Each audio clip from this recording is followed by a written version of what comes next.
mercados, como decíamos, de la mano de Gonzalo Cañete, jefe de estrategias de mercado global para ATFX Connect. ¿Qué tal? Muy buenas, Gonzalo. Ahora sí, buenas tardes. ¿Cómo estáis? Muy buenas tardes. Placer. Cuéntanos la lectura de este dato. Parece que mejor de lo esperado. Parece que teniendo un efecto contrario en los mercados, ¿no? Vemos, por ejemplo, cayendo los futuros del S&P. Cuéntanos un poquito cómo es la lectura de este dato y, sobre todo, cómo puede afectar tanto a los mercados como a los movimientos por parte de la Reserva Federal.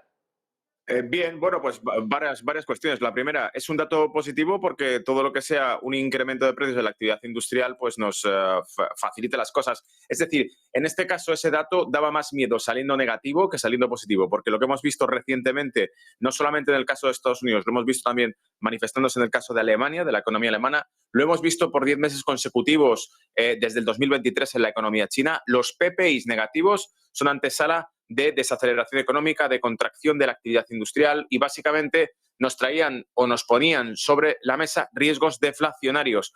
Los riesgos deflacionarios significan que no solamente no tenemos un problema de inflación, que es malo de por sí, que lo hemos explicado muchas veces. La inflación lo que acaba haciendo es comer o recomer el poder adquisitivo de nuestro dinero, es decir, elimina valor en nuestro dinero, pero la deflación lo que hace es, por decirlo así, destruir tejido económico, porque lo que estamos viendo en el caso de deflación es que se empieza a aminorar la actividad por el lado de la oferta y acaba traduciéndose en que, bien, por el lado de la demanda hay menos propensión a consumir y por el lado de la oferta menos propensión a producir porque van cayendo los precios, que es lo que reflejan una caída en la oferta. En este caso, ese dato es positivo porque nos indica que no estamos entrando en ese terreno recesivo o de depresión en lo que se refiere a lo económico, pero sigue preocupando al mercado porque al fin y al cabo es un dato que nos quiere decir que la inflación de momento tampoco es algo que vaya a desaparecer. Es decir, los datos negativos de PPI significaban menor inflación, incluso riesgos deflacionarios.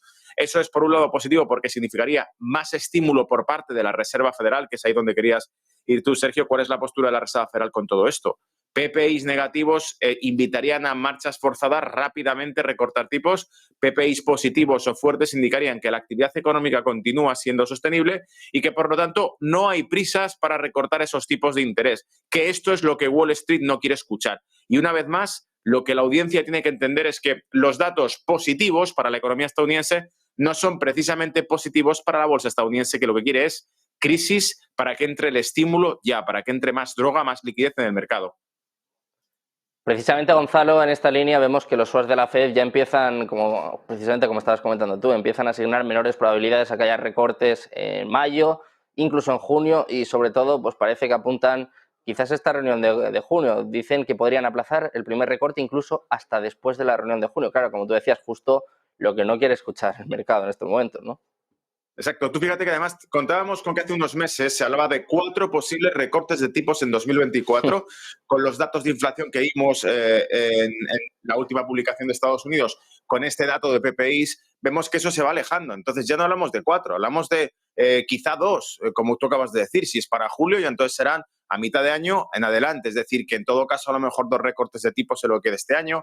Así que vamos viendo cómo esas expectativas de un mercado extremadamente alcista que aparecían en escena en diciembre de 2023, el año pasado, cuando Jerome Powell sugería la posibilidad de recortar los tipos, el mercado lo ha celebrado. Yo me he cansado, me dolía la boca de repetir en estas sesiones, en estas intervenciones que hacíamos, cuidado porque el mercado está descontando de forma sobreoptimista un recorte de tipos casi inminente para marzo. ¿Os acordáis? Para marzo era cuando se descontaba inicialmente el recorte de tipos. Estamos viendo que cada vez se va posponiendo más adelante ese recorte de tipos porque, total, como dijo Waller de la Reserva Federal, ¿dónde está la urgencia para recortar tipos si estamos todavía lejos del 2% objetivo y si la tasa de paro en Estados Unidos está por debajo del 4%, no hay presión en los salarios tampoco para que esa inflación vaya a desaparecer? Entonces, vemos que las variables macro no acompañan con esa supuesta urgencia de recortar los tipos y el mercado se resiente por ello. Precisamente, Gonzalo, antes de terminar, quería preguntarte por eso, por cómo va a afectar a los mercados, porque, como dices, parece, bueno, estábamos todos ya pensando que en marzo se iban a recortar, de momento esas expectativas empiezan a enfriarse, ahora ya hablamos incluso de mayo, de junio, y sin embargo las bolsas pues venían haciendo máximo tras máximo. Si esto empieza a esclarecerse, si empezamos a ver pues que no va a haber recortes por lo menos en el primer semestre del año, ¿cómo va a afectar a los mercados? ¿Puede venirse una caída importante? Bueno, puede venirse la decepción. Si hemos visto que Claro. todo el subidón que pegaron los mercados desde diciembre venía motivado por un posible recorte de tipos inmediato, si ese recorte de tipos no llega, evidentemente el mercado lo que ve es que toda esa ayuda financiera que le iba a entrar en el sistema interbancario no aparece y por lo tanto no decepciona evidentemente porque quizá es momento de, por decirlo de otro modo, y esto lo cuentan muy bien los bonos, en el mercado de renta fija se ve clarísimamente. Si los tipos de interés no van a ser recortados tan rápido como se esperaba, entonces me mantengo en ese bono que tiene un rendimiento, o sea, no tengo necesidad de ir a por el bono que tiene un rendimiento X. El inversor busca un bono estadounidense con un buen rendimiento siempre y cuando considere que el dinero en el banco no le va a dar rendimiento, pero si los tipos de interés se van a mantener por más tiempo donde están ahora, quizá entonces no me interesa tanto el bono estadounidense y por eso vemos que los yield, los retornos del bono se disparan justo con este dato. Vemos subida del valor del dólar en el índice futuro del dólar, el DXY, y vemos también repunte de los yield de los bonos, que refleja claramente lo que de momento con solamente estos dos movimientos veríamos que la renta variable tendrá probablemente a darse la vuelta a corregir un poco viendo simplemente cómo está respondiendo la renta fija y cómo está respondiendo el valor del dinero, que es el dólar. Bueno, pues pendientes de los mercados. Gonzalo, te damos las gracias por estar con nosotros y sobre todo poner un poquito de luz después de este dato que vemos que ya empieza a afectar a los futuros. Un placer, como siempre. Muchas gracias. Gracias a vosotros. Un placer. Pendientes de Estados Unidos.